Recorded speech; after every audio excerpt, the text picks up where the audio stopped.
Hai anak-anak, bersiaran sekali lagi bersama dengan Ustazah Nur Aini. Kali ini kita akan sama-sama mempelajari pelajaran yang ke-13 bidang akidah, iaitu Islam Agama Fitrah.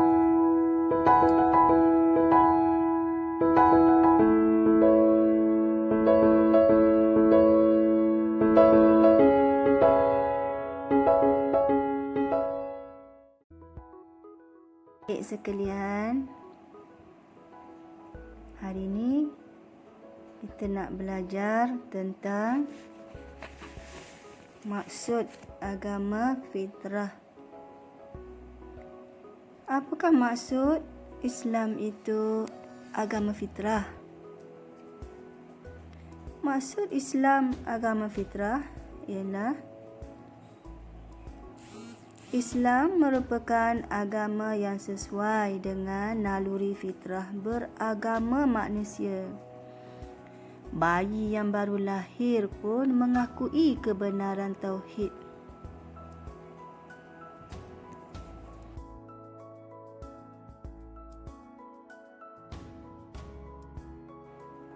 Ibu bapa yang menyebabkannya berubah kepada agama lain. Okey, iklan sekejap. Siapa yang belum subscribe, sila subscribe. Okey, mari kita tengok apa buktinya manusia itu perlukan agama. Okey, buktinya kenapa manusia memerlukan agama. Contohnya ya, apabila seseorang itu mendapat penyakit, mesti dia akan cari ubatnya kan? Ataupun pergi ke klinik berjumpa dengan doktor. Dan mencari penyelesaian kepada penyakit. Dan kalau lapar pula, mesti kita mencari makanan. Untuk apa tu? Supaya badan kita sihat, tidak lagi rasa lapar. Ini bermakna mereka ataupun kita semua memerlukan kepada bantuan dan perlindungan. Jadi, manusia juga apabila dia menderita, pasti dia akan mencari Tuhan, tempat memohon perlindungan, mohon bantuan. Cuba kita lihat di mana-mana, pastinya ada rumah ibadah di setiap negeri. Oleh itu, jelaslah bahawa semua manusia memerlukan agama. Tidak kira sama ada agama Islam maupun bukan Islam. Baiklah anak-anak, Allah Subhanahu Wa Taala melarang sesuatu perkara yang tidak baik kerana untuk menjaga maslahat umat Islam, dan Allah memberikan jalan keluar kepada larangan tersebut, iaitu jalan penyelesaian. Kita lihat contoh, Allah Subhanahu Wa Taala telah melarang berzina. Kenapa Allah larang berzina? Okey, kita lihat kesan larangan kepada berzina. Sebenarnya berzina boleh meruntuhkan keturunan. Jadi Allah melarang perbuatan tersebut untuk menjaga nasab dan keturunan kita. Bagaimana cara penyelesaian? Jadi, untuk mengelakkan perbuatan berzina, Allah telah membenarkan, mengharuskan perkahwinan, supaya dengan perkahwinan ini perbuatan zina dapat dijauhi dan seterusnya dapat menjaga keturunan seseorang. Mari kita lihat contoh yang kedua. Amalan riba. Amalan ini sangat-sangat dibenci oleh Allah. Kenapa riba diharamkan? Sangat dibenci. Kerana perbuatan riba boleh mendatangkan penindasan kepada orang lain. Jadi, Allah telah melarang perbuatan riba. Tetapi, Allah memberikan jalan penyelesaiannya, jalan keluar. Iaitu, Allah membenarkan jual beli. Allah mengharuskan gadaian. Allah membenarkan pinjam. Dengan cara mengelakkan daripada perbuatan riba. Mari kita lihat contoh yang ketiga, iaitu minum arak. Kenapa Allah sangat melarang perbuatan tersebut? Jelas, perbuatan tersebut boleh merosakkan akal. Jadi, Allah telah melarang perbuatan minum arak untuk menjaga kewarasan akal fikiran. Jadi, Allah telah menunjukkan cara penyelesaian dengan Allah membenarkan kita meminum pelbagai jenis minuman yang halal. Begitu juga dengan perbuatan judi dan juga mencuri. Perbuatan tersebut amatlah dibenci kerana ia boleh mengganggu ketenteraman hidup kita. Jadi, Allah telah melarang perbuatan mencuri. Kerana perbuatan tersebut akan membawa kepada kemudaratan dalam hidup. Jadi Allah melarang perbuatan tersebut untuk menjaga keamanan dan keharmonian hidup bermasyarakat. Dengan ini, untuk mengelakkan daripada perbuatan mencuri, Allah telah menggariskan amalan zakat.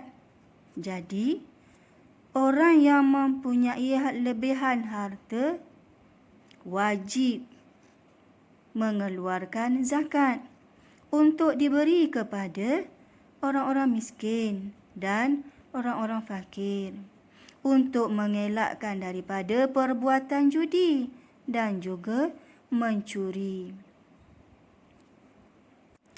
Anak-anak yang Ustazah kasihi sekalian, apakah ciri Islam sebagai agama fitrah? Baiklah, ciri-ciri Islam sebagai agama fitrah iaitu yang pertama, ia bersifat Rabbaniyah, iaitu ketuhanan. Agama Islam bersumberkan wahyu daripada Allah Subhanahu Wa Taala, iaitu Al-Quran dan juga hadis Rasulullah sallallahu alaihi wasallam. Al-Quran dan Al-Hadis dapat memastikan seseorang itu berada di dalam san yang benar. Ciri yang kedua, syumuliyah. Apa maksud syumuliyah? Syumuliyah maksudnya agama Islam adalah agama yang lengkap dan memenuhi keperluan hidup manusia. Ada syarat jual beli dan ada pula cara-cara berkomunikasi ataupun adab-adab berkomunikasi. Dengan ini, dia menjaga hubungan antara sesama manusia. Inilah yang dimaksudkan dengan lengkap. Kemudian waqi'iyah, iaitu agama yang sesuai di semua tempat dan sepanjang zaman, bermula daripada zaman Rasulullah sehinggalah zaman sekarang dan berterusan sampai bila? Sampailah dunia kiamat.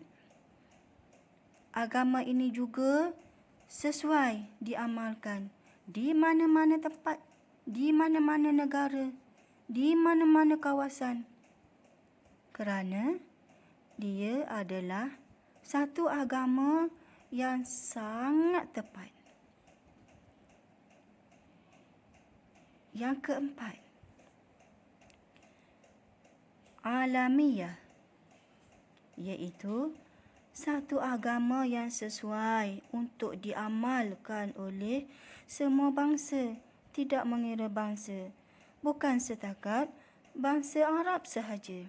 Malah kita yang berbangsa Melayu pun boleh mengamalkan ajaran Islam. Dan yang terakhir sekali, ukhrawiyah, iaitu bukan hanya mementingkan kesejahteraan jasmani semata-mata, tetapi juga sangat mementingkan kesejahteraan rohani demi mencapai bahagia dunia dan akhirat. Baiklah anak-anak, mengapa masih ada yang menolak agama Islam? Dan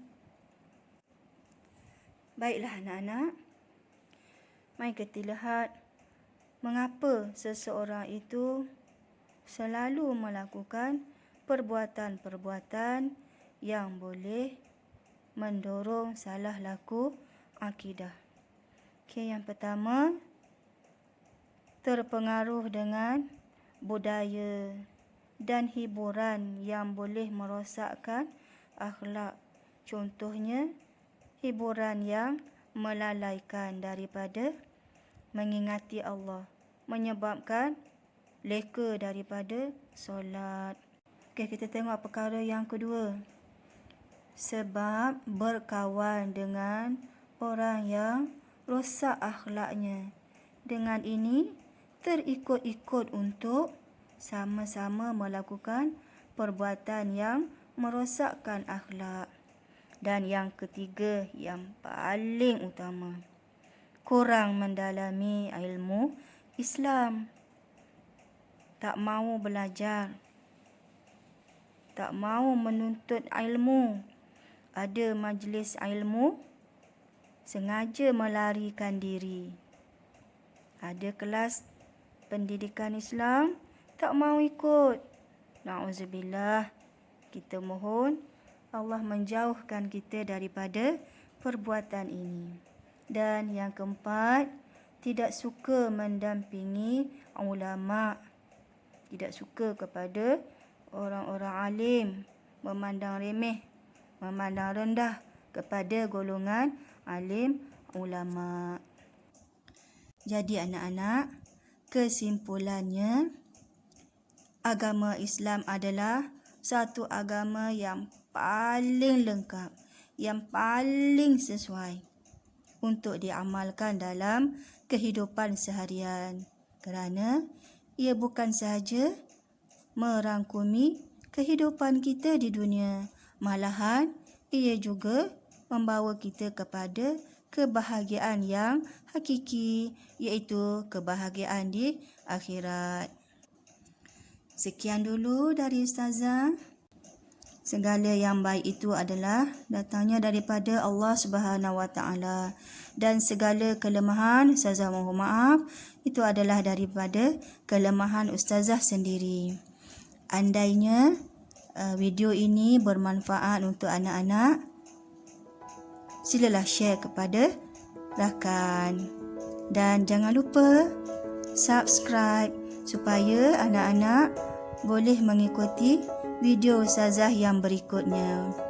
Terima kasih. Assalamualaikum warahmatullahi wabarakatuh. Jumpa lagi.